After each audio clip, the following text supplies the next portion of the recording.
es un relato de acción. En él predomina el diálogo y las descripciones son escasas. La historia se desarrolla en el planeta Marte. Se dice que el planeta es arenoso, pero no se describen la aldea ni el interior de las casas. El manicomio es descrito como un lugar cerrado del que los enfermos no pueden escapar. En ese manicomio los enfermos sufren tales alucinaciones que son capaces de convertirse en objetos o animales. Esto lo hacen durante la noche. El lugar donde aterrizan los terrestres, la colina, tiene una doble función para ellos. Primero es un lugar amable donde descansa su cohete, la primera tierra que pisaron al llegar. Luego se convierte en el lugar en el que mueren. El tiempo que dura la historia es de 2 días. Uno es el día en que los terrestres arriban a Marte y el otro el día en que los matan. El narrador respeta el orden cronológico y no retarda el desenlace. Este ocurre rápidamente.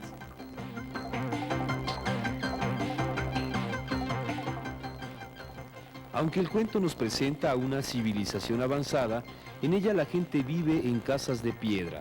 Las mujeres barren, limpian y cosen, los niños juegan. La vida familiar es como en la tierra. La diferencia es que se alimentan con tortas de cristal, beben fuego eléctrico y usan máscaras de colores para indicar su estado de ánimo o para disfrazarlo. Además, se comunican por telepatía. Pensándolo bien, estas diferencias no lo son tanto. Sobre todo lo de las máscaras. Parece que fueran el equivalente a la hipocresía o a la diplomacia y educación que nos limita a nuestras reacciones espontáneas. ¿No les parece?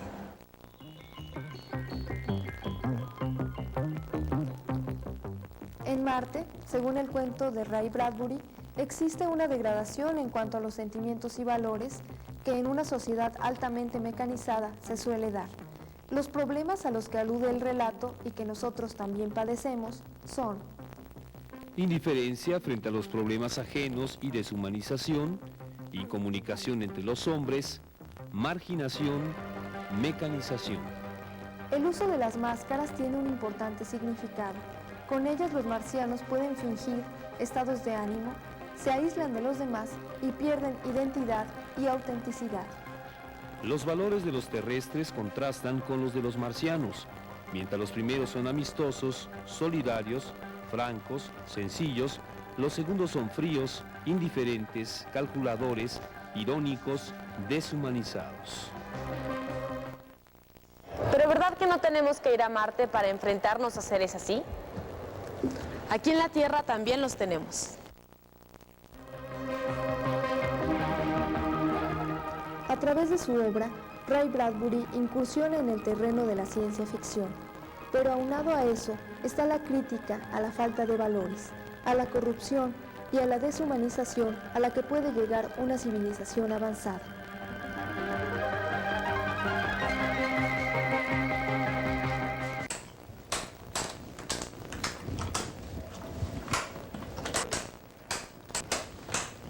¿Qué les pareció la ciencia ficción con mensajes profundos? Acuérdense que la literatura, cualquier cuento, novela o poema, guarda significados, guarda mensajes que debemos esforzarnos por comprender. Espero que hayan disfrutado esta lección y sobre todo que hayan aprendido algo nuevo.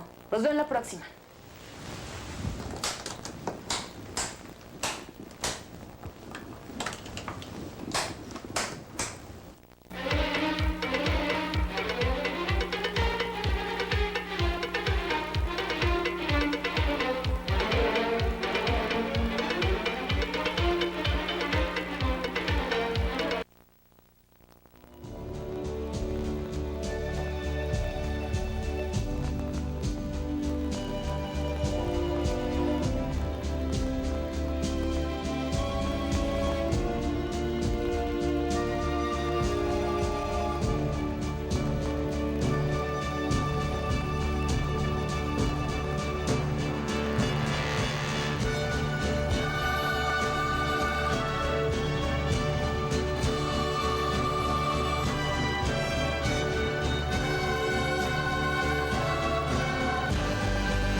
¿Qué tal? ¿Cómo están? Me da mucho gusto estar de nuevo con ustedes. En esta lección nos vamos a divertir muchísimo, pues como el nombre de nuestro tema lo dice, jugaremos con la poesía. Y empezaremos por diferenciar lo que es un poema de lo que sí es la poesía. Leeremos un poema de un autor contemporáneo y trataremos de jugar con las estrofas, distribuyéndolas de manera diferente para ver si su significado cambia o se conserva igual. De igual manera procederemos con un tipo de composición oriental llamado haiku o haikai. Así que empecemos con el primer concepto.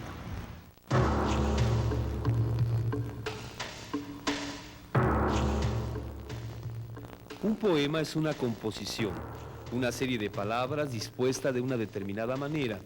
En sí, la suma de distintos sentimientos concretizados en un discurso es la poesía objetivada. Tratándose de poemas, podemos citar algunos ejemplos, como Volverán las oscuras golondrinas de Bécquer, o de Ramón López Velarde, Suave Patria. Pero, ¿qué es poesía? Poesía es magia, creación, imagen en que se recogen verdades fundamentales del hombre, dice Carmona Zúñiga.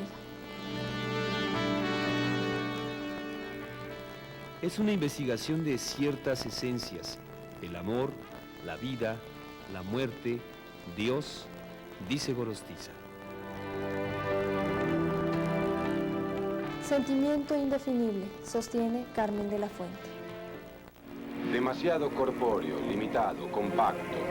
Tendré que abrir los poros y disgregarme un poco. No digo demasiado. Gracias.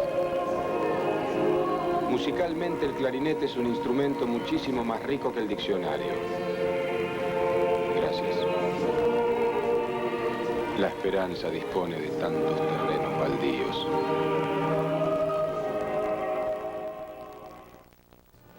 Acerca del poema podríamos concluir que es una imagen ya de amor, ya de dolor, que se concreta como un concepto psíquico y se expresa en el poema a través de la serie de palabras que ya hemos citado y que manifiesta plenitud de significados.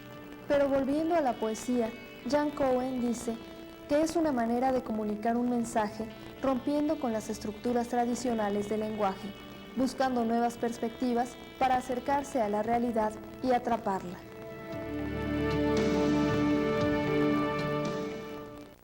No olviden, la explicación de todos estos conceptos podemos ampliarla consultando nuestra guía. Ahora pasaremos a revisar un soneto de un autor bonaerense llamado Francisco Luis Bernardes. Empezaremos a trabajar cambiando las estrofas de su poema y parafraseándolo, que no es otra cosa que realizar una interpretación del texto. Si para recobrar lo recobrado debí perder primero lo perdido, si para conseguir lo conseguido tuve que soportar lo soportado, si para estar ahora enamorado fue menester haber estado herido, tengo por bien sufrido lo sufrido, tengo por bien llorado lo llorado. Porque después de todo he comprobado que no se goza bien de lo gozado, sino después de haberlo padecido. Porque después de todo he comprendido que lo que el árbol tiene de florido, vive de lo que tiene sepultado.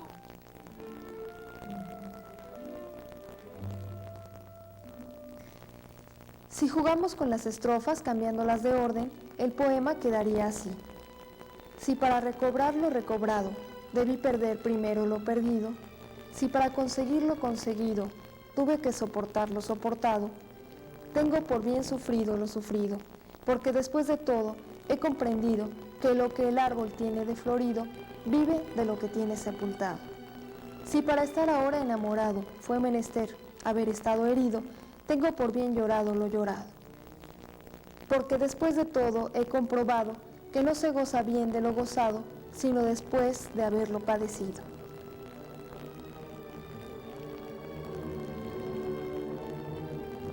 Parafraseando el poema, podríamos decir que bien vale la pena sufrir cuando tratamos de conseguir lo que queremos, pues así se valoran más los éxitos y que estar enamorado es tan bello que no importa cuánto tengamos que padecer con tal de vivir esa experiencia. Como habrás visto, el sentido de este poema no se alteró. El mensaje poético es casi el mismo, aunque no podemos decir que se trata del mismo soneto, pues un poema es una unidad, un todo integrado y no un conjunto de elementos intercambiables.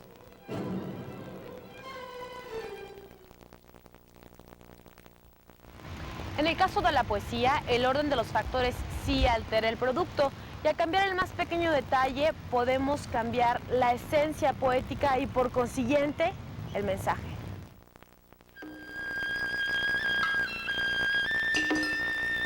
La cultura oriental se destaca por su gran sensibilidad. Dentro de esta existe un tipo de composición llamada haikai. Es un poema pequeño, por lo general de 3 versos, en donde encontramos todo un universo semántico y emotivo. El haikai es producto de la contemplación que de la naturaleza hace el poeta y que da como resultado poemas muy breves, pero con mensajes sustanciales. El haikai posee las características de ser breve, emotivo, sutil, significativo y expresivo. Veamos algunos ejemplos. Haikai.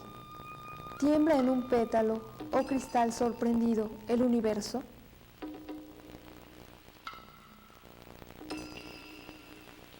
Rosa.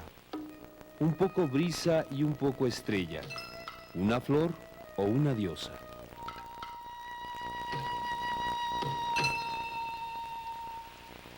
Un ejemplo más es el siguiente. Citlaltépetl. Con que así, de puntillas, por robarle a la noche una estrella dormida.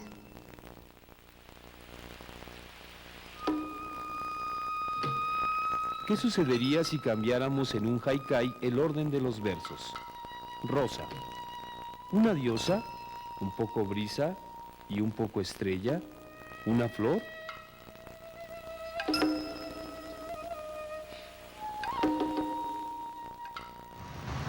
Si observas en un haikai, la última palabra es la que impacta más. La palabra diosa, que era palabra clave en el poema original, aparece al principio y pierde su fuerza. Y flor no tiene ningún impacto. En este tipo de composición, al cambiar el orden de los versos, se pierde el sentido del poema. De tal suerte, nuestras conclusiones serían las siguientes.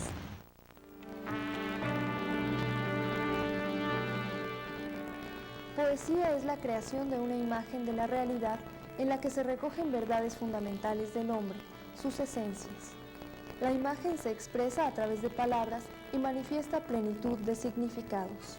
En el haikai, cambiar el orden de una sola palabra altera la esencia del poema, pues cada obra es producto de una percepción irrepetible y única de su creador.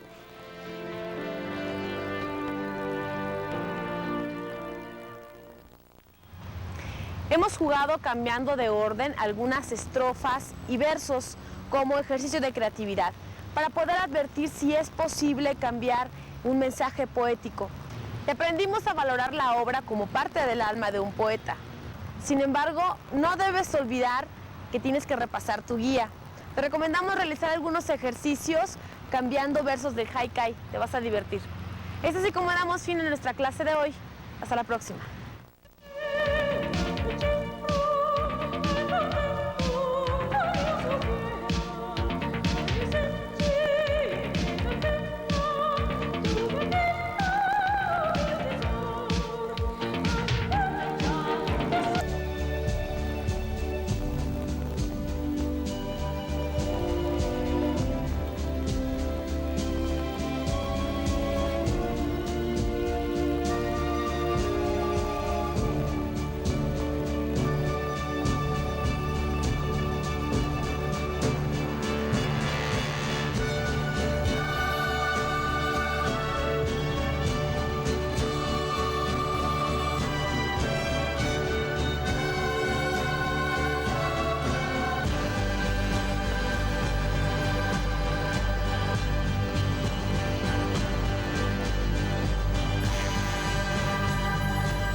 ¿Qué tal? ¿Cómo están? Me da mucho gusto estar de nuevo con ustedes.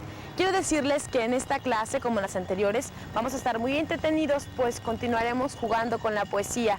En esta lección intentaremos crear un poema a partir de la lectura de otro, intentando ponernos en el lugar de un poeta. que a diferencia de otros es una persona que percibe el mundo de una manera más emotiva y más profunda. Pero veamos antes de comenzar cómo es un poeta. Mira, aquí te marqué varios trabajos posibles. Hay uno interesante como gerente de un banco. Bueno, en realidad dice subgerente, pero yo podría hacer los arreglos. El hombre que está allá es un poco mayor. No necesito que me busques trabajo. Estoy bien así. ¿Cómo te lo tengo que decir? Mi oficio es el de poeta. Poeta. Soy poeta. ¿Qué oficio es ser poeta?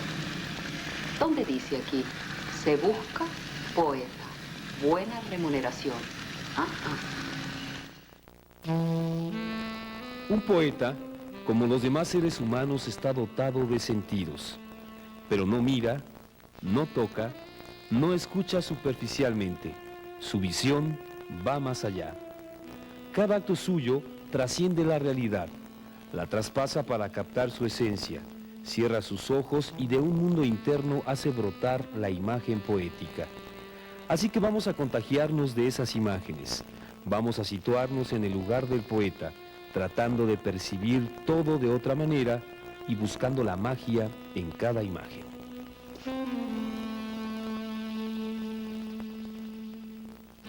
Gutiérrez Nájera dice respecto de la poesía: ¿qué cosa ven los ojos cuando están cerrados? Parece imposible que tengamos tanta gente y tantas cosas dentro, porque cuando los párpados caen, la mirada, como una señora que cierra su balcón, entra a ver lo que hay en su casa. Esa casa puede ser un palacio, una quinta, una ciudad, el mundo o el universo.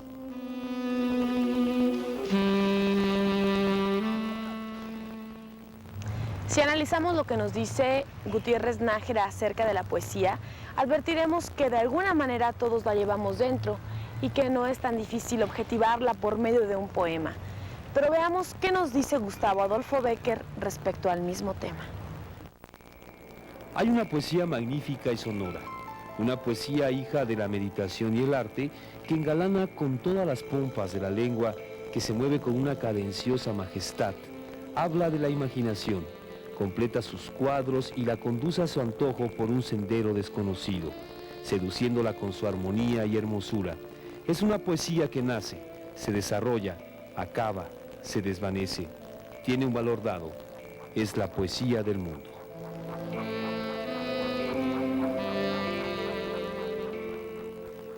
Hay otra natural, breve, seca, que brota del alma como una chispa eléctrica, que hiere el sentimiento con una palabra que huye, desnuda de artificio como una forma libre, despierta, que toca las mil ideas que duermen en un océano sin fondo. Carece de medida absoluta, adquiere las proporciones de la imaginación que impresiona. Es como un acorde que se arranca de un arpa. Es la poesía de los poetas.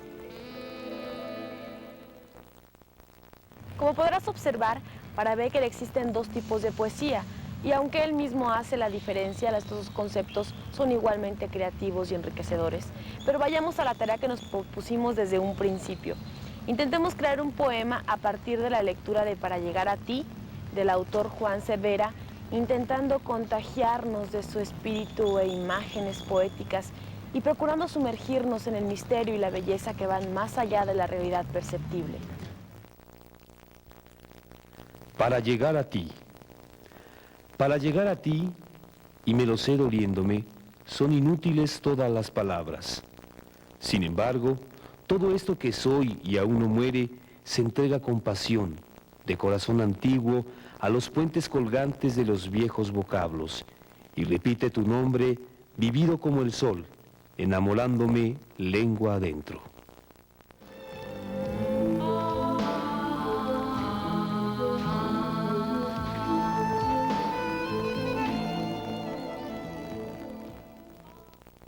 ¿Qué les pareció? ¿Verdad que es muy hermoso? Como les dije antes, vamos a escribir un poema tomando prestadas las ideas e imágenes del poeta autor del texto anterior, pero antes debemos hacer un breve análisis de la idea principal y el mensaje que Juan Cervera quiso transmitirnos. Observemos. La idea principal es la impotencia que experimenta el sujeto lírico al no encontrar la forma perfecta de llegar al corazón del ser amado, pues sabe que ya las palabras están muy gastadas y le parece que todas son frases hechas e inútiles para lograr lo que anhela. El mensaje es el gran amor que siente por la musa y su inevitable caída en el uso de los viejos vocablos.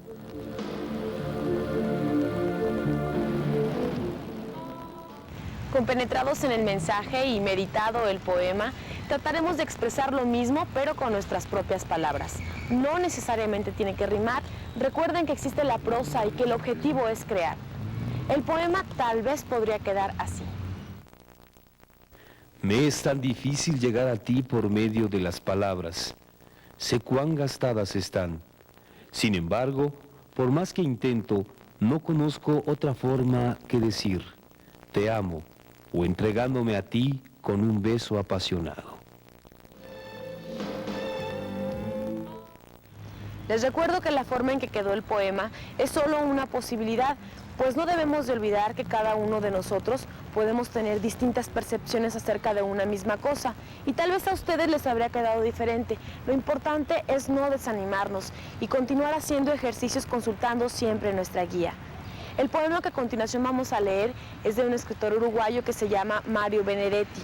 Les sugiero que lo copien y les invito a que trabajen con él por su cuenta, siguiendo siempre los pasos que ya conocen. Les aseguro que les va a gustar. Se llama Rostro de Voz.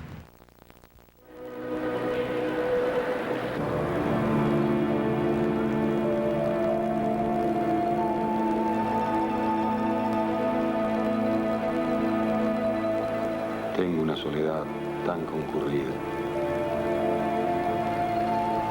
tan llena de nostalgias y de rostros de voz, de adioses hace tiempo y besos bienvenidos, de primeras de cambio y de último vagón. Tengo una soledad tan concurrida que puedo organizarla como una procesión, por colores, tamaños y promesas, por época, por tacto y por sabor. Sin un temblor de más me abrazo a tus ausencias, que asisten y me asisten con mi rostro de voz. Estoy lleno de sombras, de noches y deseos, de risas y alguna maldición. Mis huéspedes concurren como sueños, con sus rencores nuevos, su falta de candor. Yo les pongo una escoba tras la puerta, porque quiero estar solo con mi rostro de voz. Pero el rostro de voz mira a otra parte, con sus ojos de amor que ya no aman, como víveres que buscan a su hambre, miran y apagan mi jornada. Las paredes se van, queda la noche, las nostalgias se van, no queda nada. Ya mi rostro de voz cierra los ojos. Y es una soledad tan desolada. Es un poema un poco largo, pero muy bello. Lo puedes encontrar en cualquier antología de Benedetti. Ahora, nuestras conclusiones. Un poeta, como los demás seres humanos, está dotado de sentidos, pero a diferencia de ellos, no mira, no toca, no escucha superficialmente. Viaja hasta la esencia de las cosas y por eso las percibe de manera más profunda y emotiva. Un poeta es la sensibilidad hecha persona. Cada acto suyo perfora la realidad. La poesía brota del mundo interno, de la profundidad de la conciencia. Es una expresión que el espíritu, intelecto y sentimiento reflejan.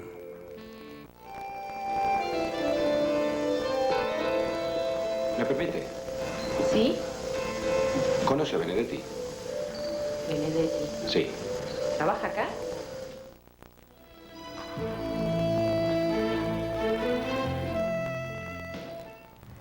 ¿Y qué tal? ¿Se divirtieron? Es así como damos fin a nuestra clase de hoy. Me despido no sin antes recomendarles repasar siempre su guía y ejercitar lo aprendido. ¡Ánimo!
tal?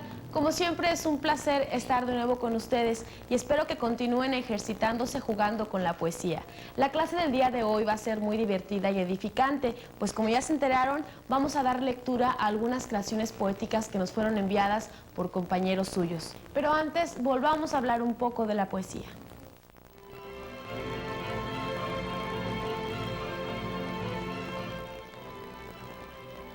Los pueblos de todos los tiempos han encontrado en la voz de sus poetas su propia voz colectiva, unas veces para expresar anhelos, otras sus protestas o ansias de redención, siempre como testimonio imperecedero de grandes acontecimientos y cambios importantes en todos los campos que configuran nuestra civilización.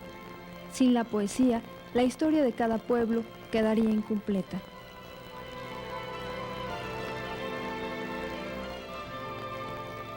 Ahora sí, les invito a que leamos y comentemos algunos poemas enviados por sus compañeros.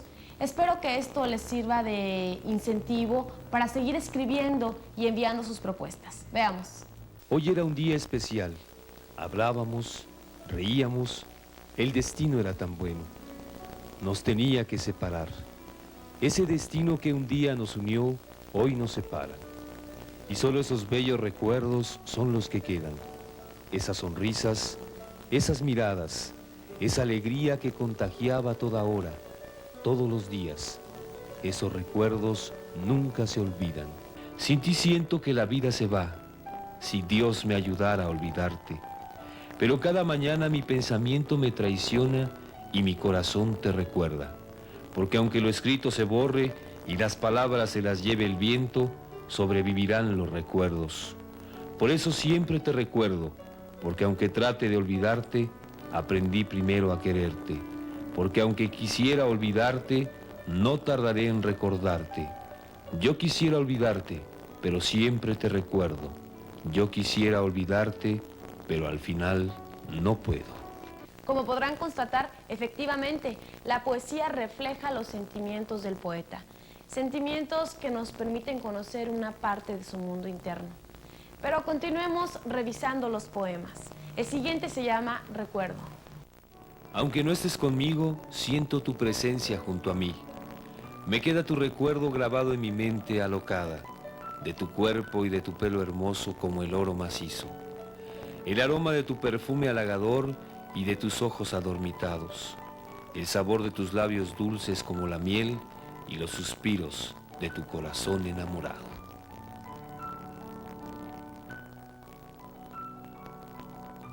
¿Y qué les parece la inspiración de sus compañeros? Anímense, escriban y envíenos sus creaciones y coméntenlas con ustedes mismos.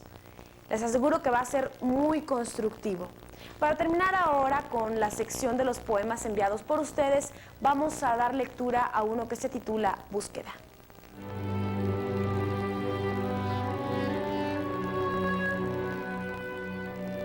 Amor puro y cristalino que tiene tu corazón, quiero que sea para mí.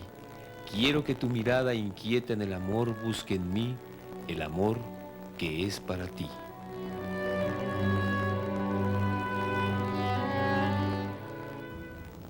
Ahora pasamos a revisar algunas obras poéticas de la literatura universal y constataremos que para cada país es un orgullo tener poetas y que sus textos son un legado histórico que se transmite de generación en generación.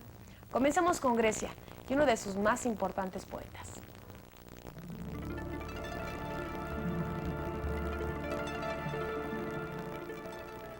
Anacreonte de Teos fue un poeta lírico que vivió en la segunda mitad del siglo VI a.C. y que cantó al vino, a los placeres de mesa, al amor y a la melancolía. Sus composiciones han recibido el nombre genérico de anacreónticas. Conozcamos algunas de esas poesías.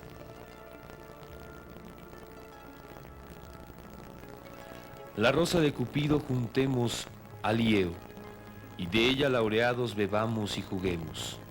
La rosa, que a las flores es suave ornamento y del verano alegre y el cuidado primero. La rosa, que a los dioses es deleite y por esto de rosas coronado, danza sigue el de Venus. Haz pues, oh Padre Baco, que de rosas compuesto y de lira adornado me reciba tu templo. Suaves daré olores, suaves diré versos, y juntos yo y mi dama, suaves bailaremos.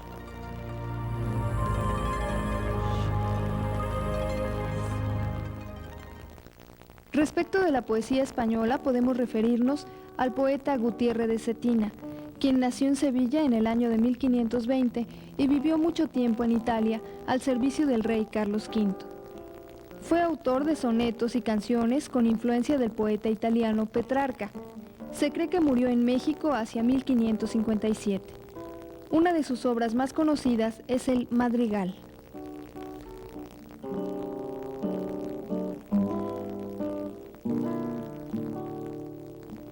Ojos claros, serenos, si de un dulce mirar sois alabados, ¿por qué si me miráis airados?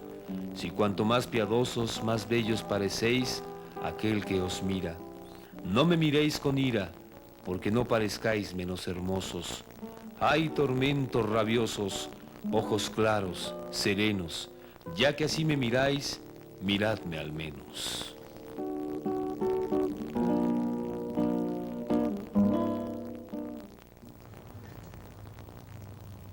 El romanticismo es un movimiento espiritual y artístico que prevaleció en Occidente desde finales del siglo XVIII hasta mediados del siglo XIX. Durante este movimiento, el amor tomó una jerarquía muy especial. Tuvo influencia muy dominante en Alemania y en otros países de Occidente. Pero veamos ahora un fragmento de una poesía romántica.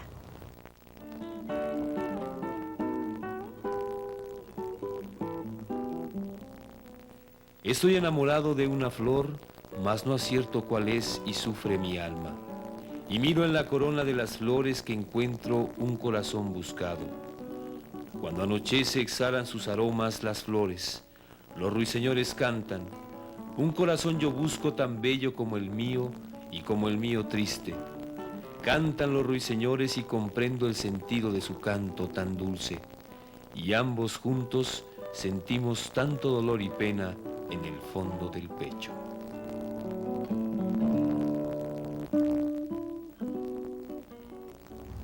Como habrán observado, la poesía ha sido un importante medio para expresar nuestros sentimientos y dejarlos plasmados a través del tiempo.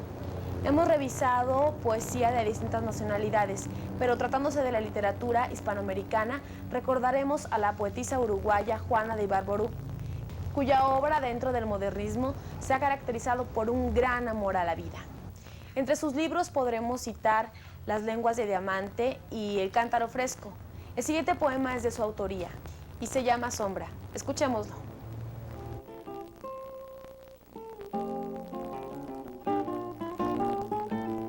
Estrellas recién lavadas motean el cielo negro con la nochecita baja, la nostalgia de los cerros. Causa inquietud el silencio del lugar solo y sombrío. La pena aquí se hace aguda como un puñal de dos filos. En este campo no hay árboles, no hay agua, no pastan bestias, tan solo los vientos danzan sobre la pelada tierra.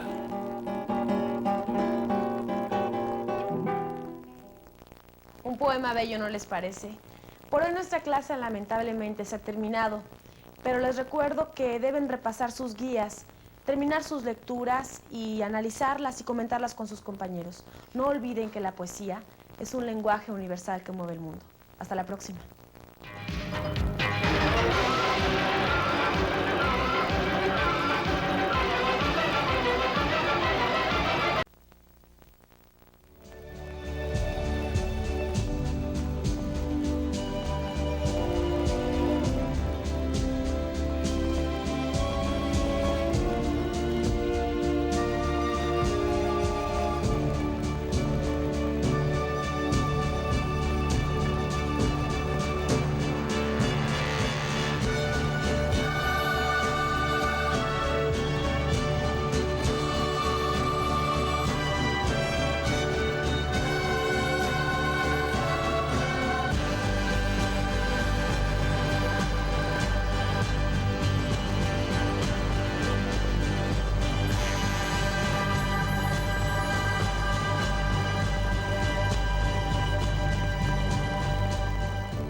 Hola, ¿qué tal? Qué gusto volver a estar de nuevo con ustedes.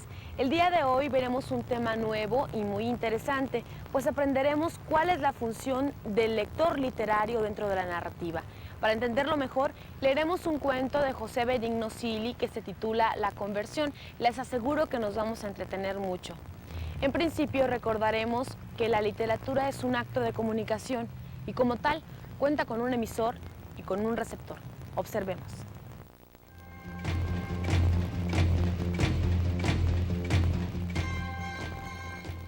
Como en todo acto de comunicación, en la literatura existen un emisor y un receptor. El primero es quien emite el mensaje y el segundo está encargado de recibirlo y de codificarlo.